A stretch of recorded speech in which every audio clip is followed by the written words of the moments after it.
अशफाक अहमद साहब की बड़ी प्यारी बात है कि गुनाह करने से पहले बंदा इधर उधर देखता है, ऊपर नहीं देखता। तो अपनी तन्हाई को कलमा पढ़ाना है, अपनी तन्हाई को मोमिन करना है, तो एक तो वो काम छोड़ दो जो दिखा नहीं सकते, ठीक है, जिंदगी में जो है आसानी हो जाएगी। दूसरा,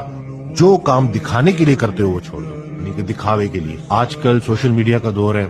नेकी कर फेसबुक पे डाल, और उससे लोगों के अंदर ना अपनी एक तारीफ पैदा हो जाती है कि वो अपने आप को बहुत बड़ा समझने लगते हैं। एक अल्लाह के बहुत बड़े बुजुर्ग थे, उनके पास एक शख्स आया, वो बैठे हुए तो बाहर, तो उनके साथ ही ना जो गली का एक कुत्ता था वो भी बैठा हुआ था, तो बिल्कुल साइड पे सामने ना, तो वो एक शख्स आया, उनकी तारीफें करना शुरू कर दी और कहा कि हजरत आप कितने नेक हैं, आप कितने अजीम हैं, अल्लाह ने आपको क्या मर्तबा दिया है, और ये और वो।